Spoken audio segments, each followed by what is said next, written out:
Bom dia para você. Bendito seja o nome de Jesus por esses últimos estudos que estamos tendo. Irmãos, eu estou impressionada com a mensagem do grande conflito. Nós já lemos ano após ano, só que nunca havíamos tido tanta visão sobre os mínimos detalhes desse livro. Que bênção de Deus para esses últimos dias. Mas em contrapartida, eu tenho visto também que uma multidão de pessoas, assim como Satanás agora deve estar atormentando muito para que muita gente não estude, porque esses são os principais capítulos. Eu tenho certeza do que eu estou lhe falando neste momento, em que as pessoas deveriam estar aumentando a quantidade de gente para saber e para ouvir. Satanás nos distrai com uma série de outras situações, ou mesmo como esta situação da natureza humana, a gente acaba desistindo das coisas. Você vê que as pessoas elas não terminam as suas escolas, elas não terminam o que começam, mas em nome de Jesus não pare, eu lhe imploro, não pare. São os capítulos principais. Nós precisamos estar envolvidos com essa verdade. Ontem estudamos como é que acontece o perdão nos livros do céu. De que jeito que estão ali gravados as minúcias do que falamos, do que pensamos e do que somos. E nós podemos, pela graça e poder de Deus, ir ao santuário celestial e resolver essa situação, porque Jesus está lá por nós. Hoje nós vamos estudar por que existe o sofrimento. Você vai entender de forma clara como é que o mal é erradicado, de que jeito que foi que Jesus fez isso. Eu vou orar por você agora. Vamos lá? Santo Deus e amado Pai, nós estamos nas Tuas mãos e rogamos a Ti a Tua bênção. Realiza a Tua obra de redenção em nossa vida, pela graça e pelo poder de Jesus. Em nome dEle, lançando essa oração para o lugar santíssimo agora, onde Jesus está por nós, é que eu rogo e agradeço. Amém. O seu programa A Tocha está começando.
Queridos, nosso estudo de hoje, ao nos explicar por que existe o sofrimento, nos dará uma visão clara, aberta, de como é que as coisas funcionam lá no céu, diante de Deus, a visão de Deus sobre o que acontece aqui na Terra.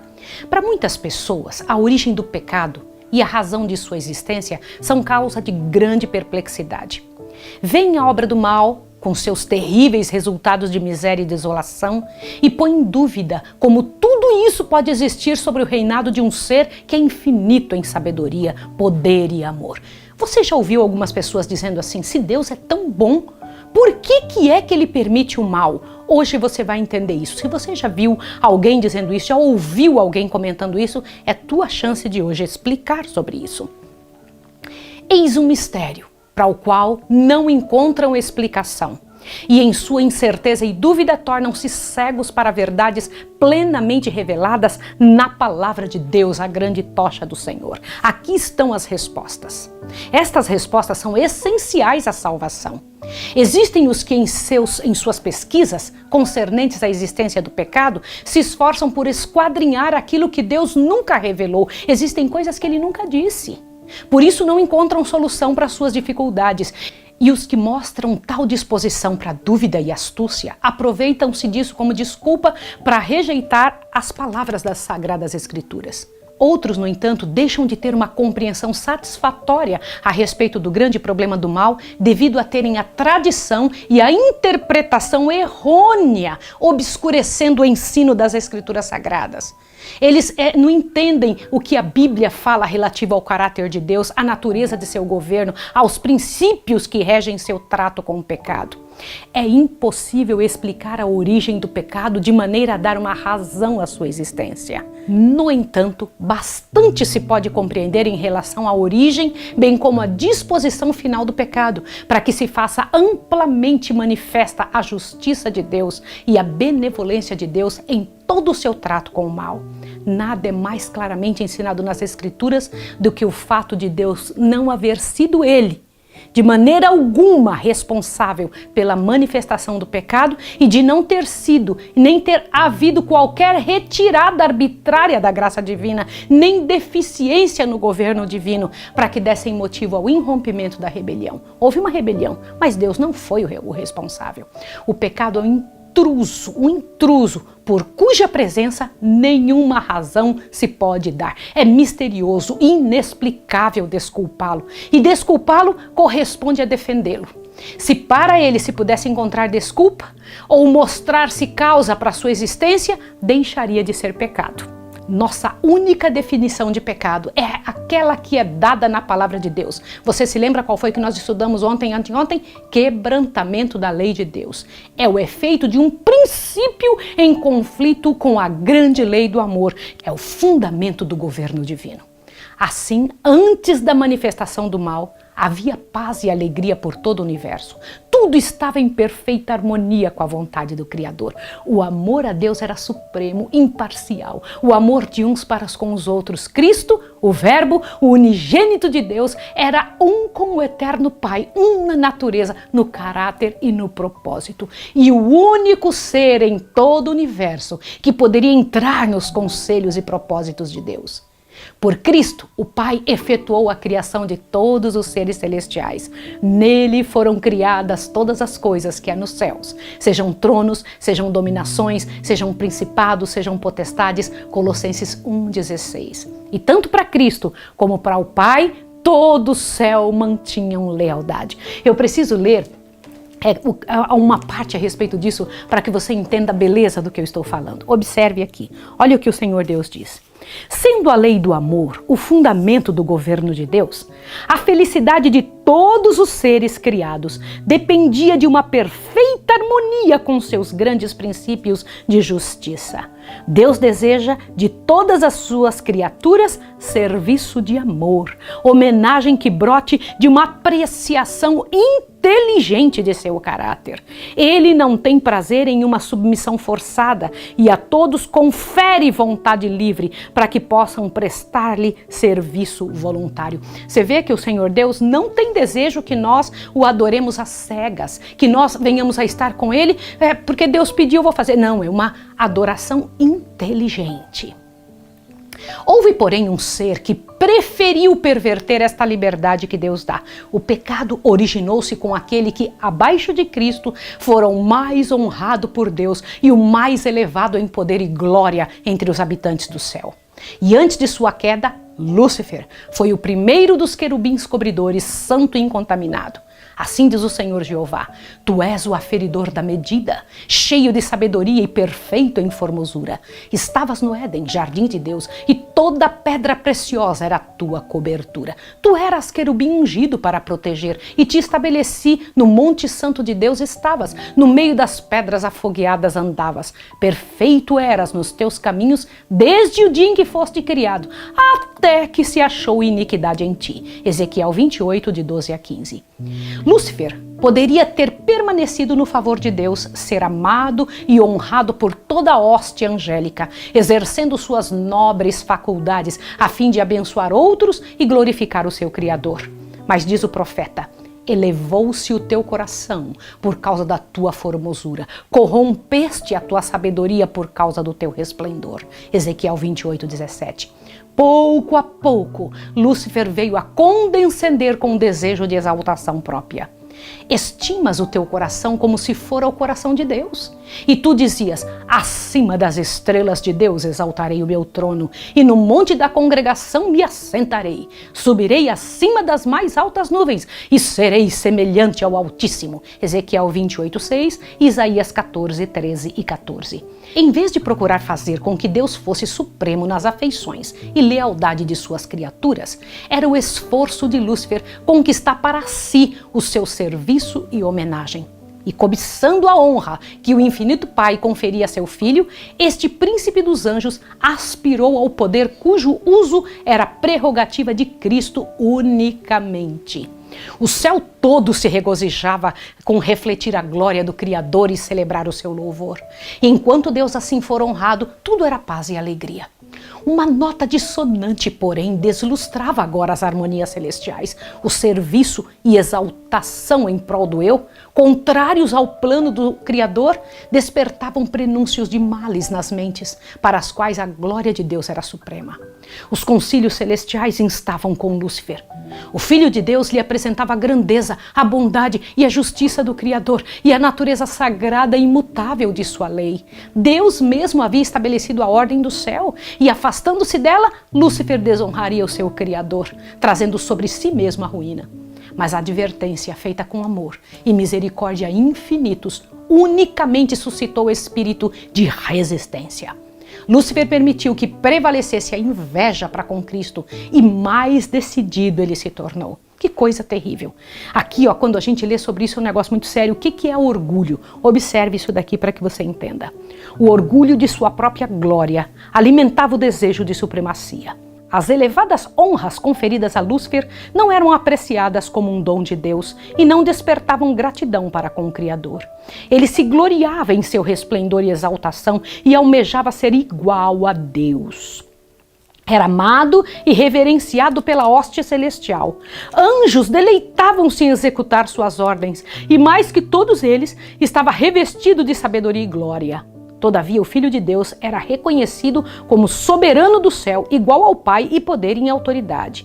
Em todos os conselhos de Deus, Cristo tomava parte, enquanto Lúcifer não era permitido entrar em conhecimento dos propósitos divinos. Por quê? Perguntava o poderoso anjo. Deveria ter Cristo a supremacia? Por que é ele desta maneira mais honrado do que Lúcifer? Imagine, era ciúme, era inveja. Deixando seu lugar na presença imediata de Deus, saiu a difundir o espírito de descontentamento entre os anjos. Você já percebeu que é assim que nós fazemos? Quando a gente fica mal com uma coisa, quando a gente tem inveja, quando a gente se incomoda com alguém, a gente faz de tudo para depreciar o que a pessoa faz. Foi isso que Lúcifer fez. Operando em misterioso segredo e escondendo durante algum tempo seu intuito real, sob o disfarce de reverência a Deus, esforçou-se para suscitar um desgosto em relação às leis que governavam os seres celestiais, insinuando que elas impunham uma restrição desnecessária. Visto serem de natureza santa, insistia em que os anjos obedecessem aos ditames de sua própria vontade. Procurou arregimentar as simpatias a seu favor, propalando que Deus o tratara injustamente ao conferir honra suprema a Cristo. Alegava que, anelando maior poder e honra, não pretendia exaltação própria, mas procurava conseguir liberdade para todos os habitantes do céu. Olha que perigo! Dizia, olha, vocês se saírem de Deus vão ser livres, a fim de, por este meio, poder alcançar condição mais elevada de existência. Deus, em sua grande misericórdia, suportou longamente a Satanás. Você sabia isso? Ele foi longamente suportado no céu. Este não foi imediatamente degradado de sua posição elevada, quando a princípio condescendeu com espírito de descontentamento, nem mesmo quando começou a apresentar suas falsas pretensões diante dos anjos fiéis. Muito tempo foi ele conservado no céu. Reiteradas vezes lhe foi oferecido perdão sob a condição de que se arrependesse e submetesse, então ele permaneceria ali. Esforços que apenas o amor e a sabedoria infinitas poderiam conceber foram feitos a fim de convencê-lo de seu erro.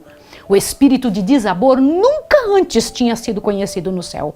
O próprio Lúcifer nem sabia e nem via a princípio para onde estava a encaminhar-se. Não compreendia a verdadeira natureza de seus sentimentos.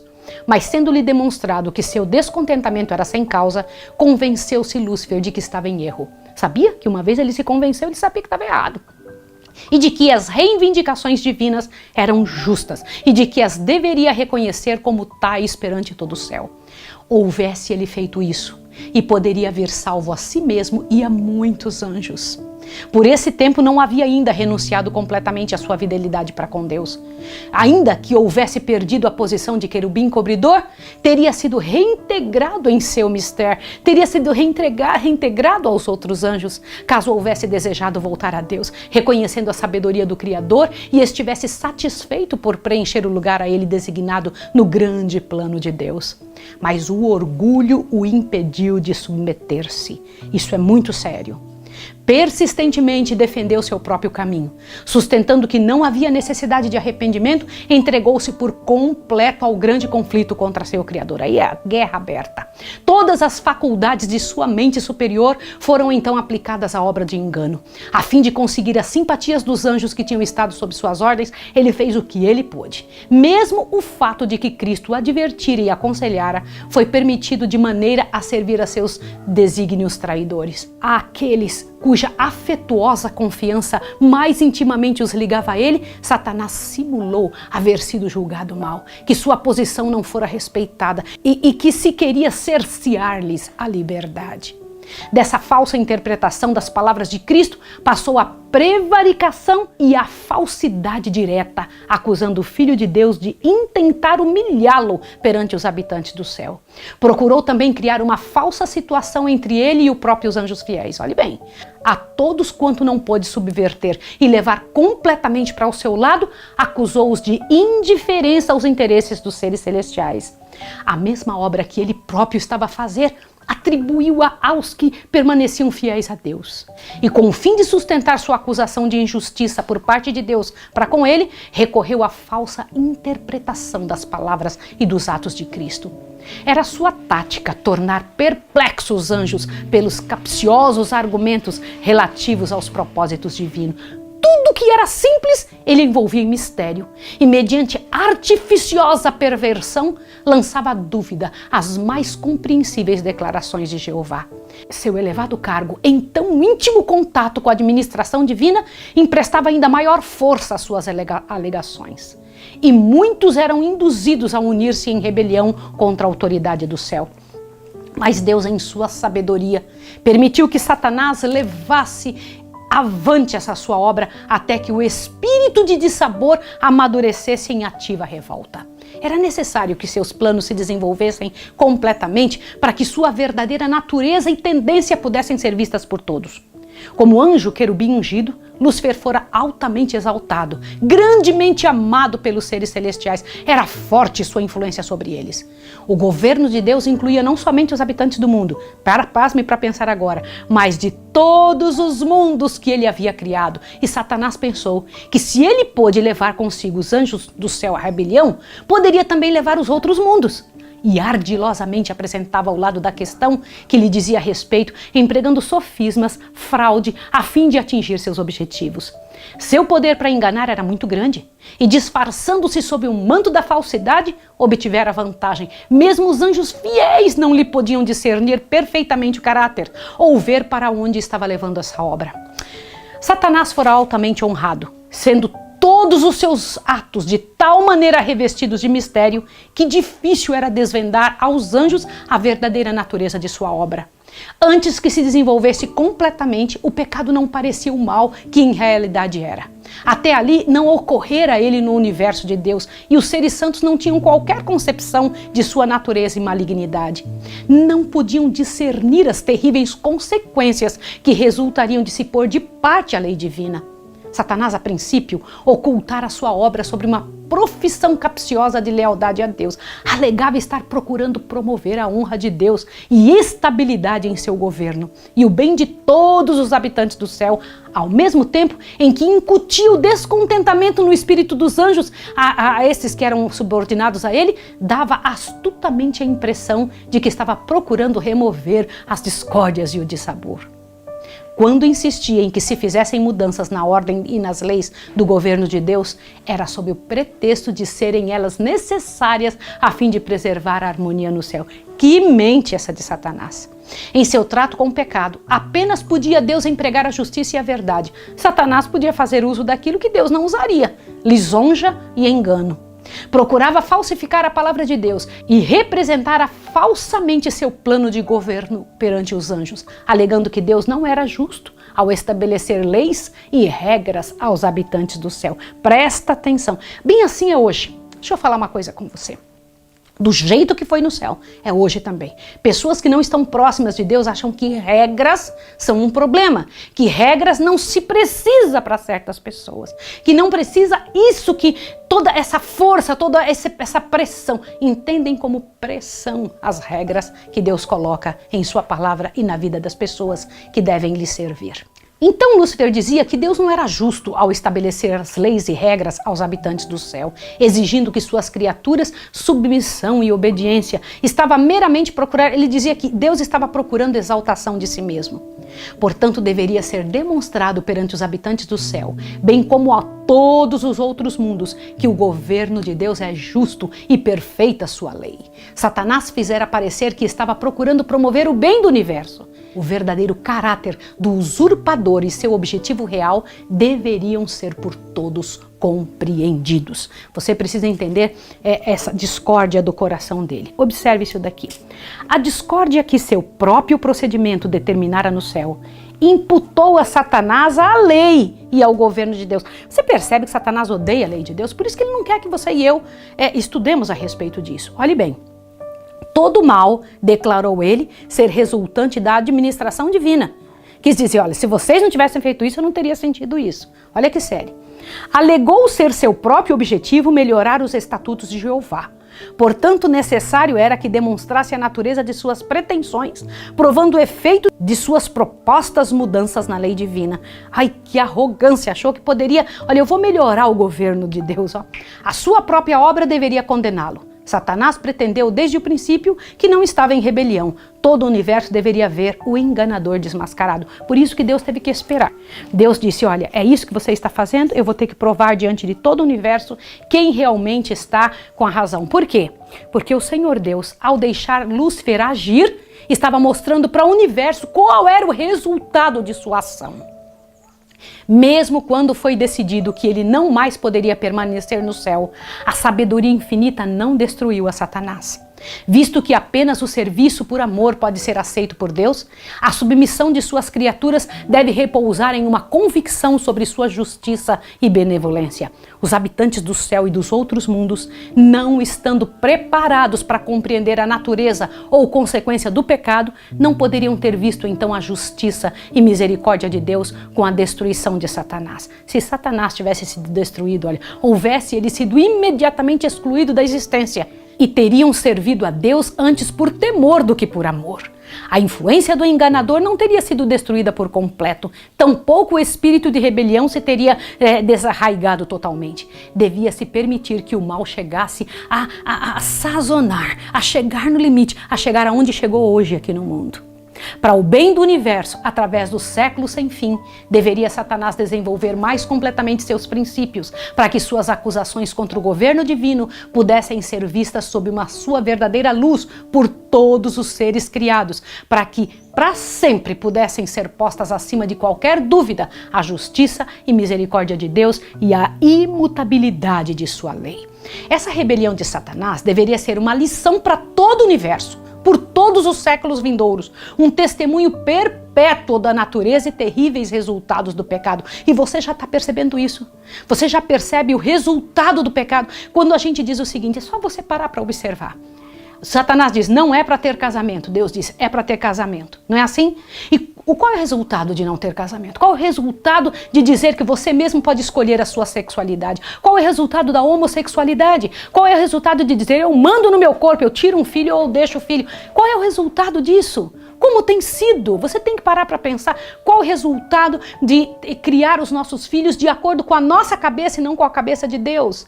De acordo com os ditames que Satanás colocou da psicologia moderna. Você tem que pensar sobre resultados do pecado. As consequências do governo de Satanás, seus efeitos tanto sobre os homens como sobre os anjos, mostraria qual o fruto de rejeitar a autoridade divina. Testificaria que da existência do governo de Deus e de sua lei dependem o bem-estar de todas as criaturas que ele fez. Também a história dessa terrível experiência de rebelião deveria ser perpétua salvaguarda a todos os santos seres, impedindo-os de serem enganados quanto à natureza da transgressão, livrando-os de cometer pecado e sofrer o seu castigo. Até o final da controvérsia no céu, o grande usurpador continuou a justificar-se. Cuidado com a justificação. Quando foi anunciado que, juntamente com todos os que com ele simpatizavam, deveria ser expulso das habitações da bem-aventurança, o chefe rebelde confessou então ousadamente seu desdém para com a lei do Criador. Reiterou sua pretensão de que os anjos não necessitam ser dirigidos, mas que deveriam ser deixados a seguir sua própria vontade, que sempre os conduziria corretamente. Denunciou os estatutos divinos como restrição à sua liberdade, declarando ser de seu intento conseguir a abolição da lei e que, livres dessa restrição, as hostes do céu poderiam entrar em condições de existência mais elevada e mais gloriosa. Deixa eu parar aqui. Viu que Satanás desde o céu já queria abolir a lei? Então quem foi que aboliu a lei? Quem tirou a lei do nosso mundo? Quem foi que tirou a lei da tua casa? Quem foi que tirou a lei do coração dos homens? Pare para pensar sobre isso. Concordando entre eles mesmos, Satanás e sua hoste lançaram a culpa de sua rebelião inteiramente sobre Cristo, declarando que se eles não houvessem sido acusados, não teriam se rebelado. Para pensar sobre isso. Isso é muito sério. Quantos de nós dizemos assim: olha, eu só me revoltei, só fiz tal coisa porque você fez tal coisa. Eu só deixei essa casa porque você fez tal coisa. Eu adulterei porque tal... Não, não existe isso. Se você justificar os teus atos, se você der desculpas para os teus atos, não tem solução para você. Estará repetindo o que Satanás fez. Muito sério, não é? Muito sério isso. Olha bem. Assim, obstinados e arrogantes em sua deslealdade, procurando em vão subverter o governo de Deus, ao mesmo tempo que, blasfemando, pretendiam ser vítimas inocentes do poder opressivo, o arqui-rebelde e seus seguidores foram afinal banidos do céu. O mesmo espírito que produziu a rebelião no céu ainda inspira a rebelião na terra. Satanás tem continuado com os homens o mesmo estratagema que adotou em relação aos anjos. Seu espírito ora reina nos filhos da desobediência. Semelhantes a ele, procuram romper com as restrições da lei de Deus, pretendendo liberdade aos homens por meio da transgressão dos preceitos da mesma. Você que está me ouvindo, que já ouviu um pastor dizer que a lei não é para ser guardada. Você que está aí, que de alguma forma prefere confiar em homens e não na palavra de Deus, em nome do Senhor. Isso é Satanás falando para você. É Satanás dizendo para o seu coração que a lei não é para ser guardada, que existe uma parte dela que foi abolida, que Jesus aboliu. Mentira, isso não existe. Isso é estratagema de Satanás, foi ele que inventou isso já desde o céu. A reprovação do pecado suscita hoje ainda o espírito de ódio e resistência. Quando a consciência é advertida pelas mensagens divinas, Satanás leva os homens a justificar-se e a procurar simpatia de outros em seu caminho de pecado. Em vez de corrigirem seus erros, indignam-se contra aqueles que os reprova, como se fora ele a causa da única da dificuldade da pessoa. Desde o dia justo Abel até o nosso tempo, esse é o espírito que tem sido manifestado para com todos os que ousam condenar o pecado. Preciso ler isso aqui para você, olha só, presta atenção nisso. Quando eu paro para pensar nessas coisas, meu coração fica muito impressionado. Pela mesma representação falsa do caráter divino, por ele dada no céu, fazendo com que Deus fosse considerado severo e tirano, Satanás induziu o homem a pecar. E logrando ser bem-sucedido nisso, declarou que as injustas restrições de Deus haviam motivado a queda do homem, assim como determinava a sua própria rebelião. Esse é um tremendo de uma armadilha que nós passamos também, de achar que nós temos razão de agir como agimos. Mas o próprio Eterno proclama em seu caráter: Jeová o Senhor, Deus misericordioso e piedoso, tardio em iras, grande em beneficência e verdade, que guarda a beneficência em milhares e perdoa a iniquidade, a transgressão e o pecado, e que ao culpado não tem por inocente. Êxodo 34, 6 e 7. Banido Satanás do céu, declarou Deus a sua justiça e manteve a honra de seu trono. Quando, porém, o homem pecou, cedendo aos enganos desse espírito apóstata, Deus ofereceu uma prova de seu amor, entregando o unigênito filho para morrer pela raça decaída. Na expiação revela-se o caráter de Deus. O poderoso argumento da cruz demonstra ao universo todo que o caminho do pecado, escolhido por Lúcifer, da maneira alguma era atribuível ao governo de Deus. Na luta entre Cristo e Satanás durante o ministério terrestre do Salvador, foi desmascarado o caráter do grande enganador. Nada poderia tão eficazmente ter desarraigado de Satanás as afeições dos anjos celestes e de todo o universo fiel, como fez a sua guerra cruel ao Redentor do mundo. A ousadia, a ousada blasfêmia de sua pretensão de que Cristo lhe rendesse homenagem. Lembra disso? Quando Satanás foi lá pedir a Jesus que lhe adorasse. Lembra quando estava nas tentações de Cristo? Seu pretensioso atrevimento ao levá-lo ao cume da montanha e ao pináculo do templo, ao mau intuito do que se denuncia ao insistir com ele para que se lançasse da vertiginosa altura, a malignidade vigilante que o assaltava de um lugar para o outro, inspirando o coração dos sacerdotes e o povo a rejeitarem seu amor, e o brado final, crucifica-o, crucifica-o. Tudo isso despertou o assombro e a indignação do universo. Foi Satanás que promoveu a rejeição de Cristo por parte do mundo. O príncipe do mal exerceu todo o seu poder e engano a fim de destruir Jesus, pois viu que a misericórdia e amor do Salvador, sua compaixão e eterna brandura estavam representando ao mundo o caráter de Deus. Satanás contestava tudo o que o Filho do Homem visava, empregando os homens como seus agentes a fim de encher de sofrimento e tristeza a vida do Salvador. O sofisma e falsidade pelos quais procurava estorvar a obra de Jesus, o ódio manifesto por meio dos filhos da desobediência, suas cruéis acusações contra aquele cuja vida era de bondade sem precedentes, tudo proveio de um sentimento de vingança profundamente arraigado. Os fogos da inveja e maldade, ódio e vingança que se achavam contidos, irromperam no Calvário contra o Filho de Deus, ao mesmo tempo que o céu todo contemplava a cena com silencioso horror. Ao ser consumado o grande sacrifício, Cristo ascendeu aos céus, recusando a adoração dos anjos antes que apresentasse o pedido: aqueles que me deste, quero que, onde eu estiver, também eles estejam. São João 17, 24. Então, com amor e poder inexprimíveis, veio a resposta do trono do Pai. E todos os anjos de Deus o adorem. Hebreus 1:6. Mancha alguma repousava sobre Jesus. Terminada a sua humilhação, completara-se o seu sacrifício e fora-lhe dado um nome que é acima de todo nome. Aleluia, aleluia, aleluia. Louvado seja o nome de Deus. Olhe bem. Apresentava-se agora, sem retoque, a culpa de Satanás. Ele revelara seu verdadeiro caráter como mentiroso e assassino. Viu-se que o mesmíssimo espírito com que governara os filhos de Deus, que estiveram sob seu poder, teria ele manifestado se lhe tivesse sido permitido dominar os habitantes do céu. Se tivesse deixado Satanás lá, o céu seria como hoje é a terra.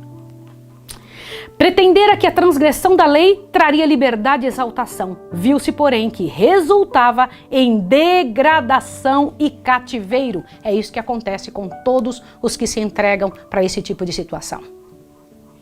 As mentirosas acusações de Satanás contra o caráter e governo divinos aparecem sob sua verdadeira luz agora. Acusou a Deus de procurar simplesmente a exaltação de si mesmo, exigindo a submissão e obediência de suas criaturas, e declarou que, enquanto o Criador reclamava a abnegação de todos os outros, ele próprio não a praticava e não fazia sacrifício algum.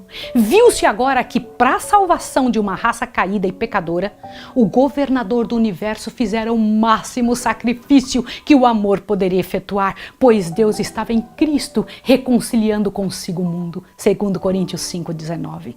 Viu-se também que enquanto Lúcifer abrir a porta para o pecado, pelo seu desejo de honra e supremacia, Cristo, a fim de destruir o pecado, se humilhara e se fizera obediente até a morte e morte de cruz. Deus manifestara sua repulsa aos princípios da rebelião. O céu todo todo viu a sua justiça revelada, tanto na condenação de Satanás como na redenção do homem. Lúcifer declarara que se a lei de Deus fosse imutável e seu castigo não pudesse ser abrandado, todos os transgressores deveriam para sempre ser privados do poder e do favor do Criador. Alegava que a raça pecadora se colocara para além da redenção e, consequentemente, era a sua legítima presa. A morte de Cristo, porém, era um argumento em prol do homem, argumento que não se poderia refutar. A pena da lei recaiu sobre aquele que era igual a Deus, ficando livre o homem para aceitar a justiça de Cristo e, por uma vida de arrependimento e humilhação, triunfar como filho de Deus sobre o poder de Satanás. Assim Deus é justo e justificador de todos os que creem em Jesus. Aleluia! Mas não foi meramente para efetuar a redenção do homem que Cristo veio à terra e aqui sofreu e morreu. Veio para engrandecer a lei e torná-la gloriosa. Não somente para que os habitantes deste mundo pudessem considerar a lei como esta deveria ser considerada, mas para demonstrar a todos os mundos do universo que a lei de Deus é imutável. Pudessem seus requisitos ser postos de lado e o Filho de Deus não necessitaria então haver dado sua vida para expiar a transgressão da mesma. A morte de Cristo prova ser ela imutável e o sacrifício a que o amor infinito induziu o Pai e o Filho, a fim de que os pecadores pudessem ser salvos, demonstra o universo todo e nada menos que este plano de expiação teria bastado para fazer que a justiça e a misericórdia são o fundamento da lei e do governo de Deus.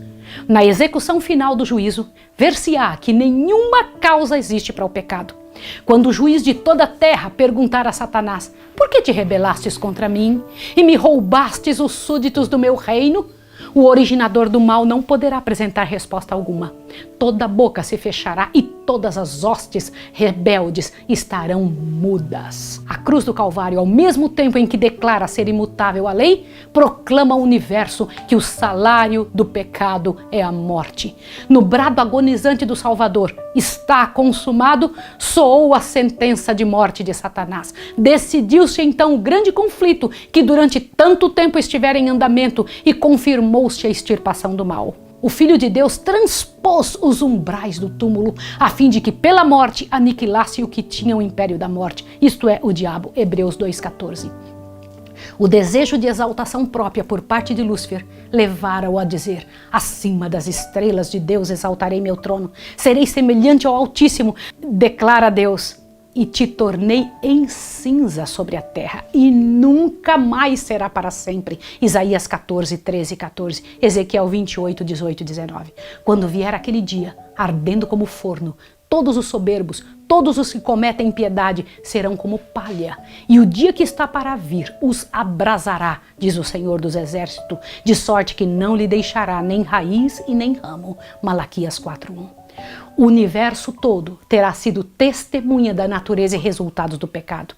E seu completo extermínio, que no princípio teria acarretado o temor dos anjos, desonrando a Deus, reivindicará agora o seu amor e estabelecerá sua honra perante a totalidade dos seres que se deleitam em fazer a sua vontade e em cujo coração está a lei divina. Jamais o mal se manifestará de novo. Diz a palavra de Deus: não se levantará por duas vezes a angústia. Naum 1:9. Aleluia! A lei de Deus, que Satanás acusara de jugo de servidão, será honrada como a lei da liberdade. Uma criação experimentada e provada nunca mais se desviará da fidelidade para com aquele cujo caráter foi perante eles amplamente manifesto como expressão de amor insondável e de infinita sabedoria. Aleluia! Louvado seja o nome de Deus!